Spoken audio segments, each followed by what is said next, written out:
नमस्कार दोस्तों, आइए श्रवण करें बृहस्पति देव की कथा का। प्राचीन काल में एक बहुत ही निर्धन ब्राह्मण था। उसकी कोई संतान नहीं थी। वह नित्य पूजा पाठ करता, परंतु उसकी स्त्री बहुत मलिनता के साथ रहती थी। वह न स्नान करती, न किसी देवता का पूजन करती। प्रातःकाल उठते ही सर्वप्रथम भोजन करती, बाद में कोई अन्य कार्य करती। ब्राह्मण देवता बहुत दुखी रहते थे। पत्नी को बहुत समझाते, किंतु उसका कोई परिणाम न निकलता। भगवान की कृपा से ब्राह्मण की स्त्री को कन्या उत्पन्न हुई। वह कन्या अपने पिता के घर में बड़ी होने लगी। वह बालिका प्रातः स्नान करके भगवान विष्णु का जप करती। वह बचपन से ही बृहस्पतिवार का व्रत भी करने लगी। पूजा पाठ समाप्त कर स्कूल जाते समय वह अपनी मुट्ठी में जौ भरकर ले जाती और पाठशाला जाने के मार्ग में डालती जाती। वही जौ स्वर्ण के हो जाते तो लौटते समय उनको बीनकर घर ले आती। एक दिन वह बालिका सोने के सूप में उन सोने के जौ को फटक कर साफ कर रही थी। तभी उसके पिता ने देख लिया और कहा, हे बेटी, सोने की जौ को फटकने के लिए सोने का सूप होना चाहिए। दूसरे दिन गुरुवार था। उस कन्या ने व्रत रखा और बृहस्पति देव से प्रार्थना करने लगी, हे प्रभु, यदि मैंने सच्चे मन से आपकी पूजा करी हो तो मुझे सोने का सूप दे दो। बृहस्पति देव ने उसकी प्रार्थना स्वीकार कर ली।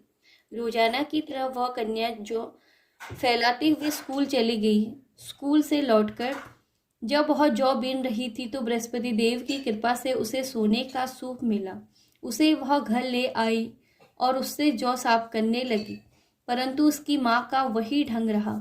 एक दिन की बात है, वह कन्या सोने के सूप में जौ साफ कर रही थी। उस समय उस नगर का राजकुमार वहां से होकर निकला। इस कन्या के रूप और सोने के सूप में जौ को साफ करते देखकर वह उस कन्या पर मोहित हो गया। राजमहल आकर वह भोजन तथा जल त्याग कर उदास होकर लेट गया। राजा को जब राजकुमार द्वारा अन्न जल त्यागने का समाचार ज्ञात हुआ तो वह अपने मंत्रियों के साथ वह अपने पुत्र के पास गया और बोले, हे पुत्र, तुम्हें किस बात का कष्ट है? किसी ने अपमान किया है अथवा और कोई कारण है? मुझे बताओ, मैं वही करूंगा जिससे तुम्हें प्रसन्नता हो। राजकुमार ने अपने पिता की बात सुनी तो वह बोले, मुझे आपकी कृपा से किसी बात का दुख नहीं है। किसी ने मेरा अपमान नहीं किया है, परंतु मैं उस लड़की के साथ विवाह करना चाहता हूँ जो सोने के सूप में जौ साफ कर रही थी।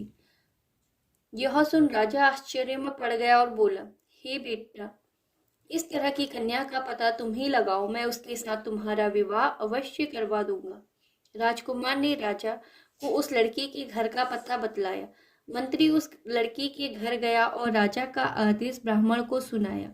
उस कुछ ही दिन बाद ब्राह्मण की कन्या का विवाह राजकुमार के साथ संपन्न हो गया। कन्या के घर से जाते ही उस ब्राह्मण देवता के घर में पहले की भांति गरीबी का निवास हो गया। अब भोजन के लिए अन्न भी बड़ी मुश्किल से मिलता था। एक दिन दुखी होकर ब्राह्मण अपनी पुत्री से मिलने गया।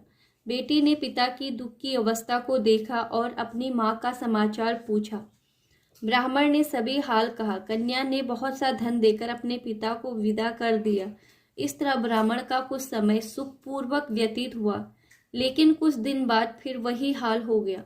ब्राह्मण फिर अपनी कन्या के यहाँ गया और सभी हाल कहा तो पुत्री बोली, हे पिताजी, आप माताजी को यहाँ लिवा लाए। आप माताजी को यहाँ ले आए, मैं उन्हें वह विधि बता दूंगी जिससे गरीबी दूर हो जाएगी।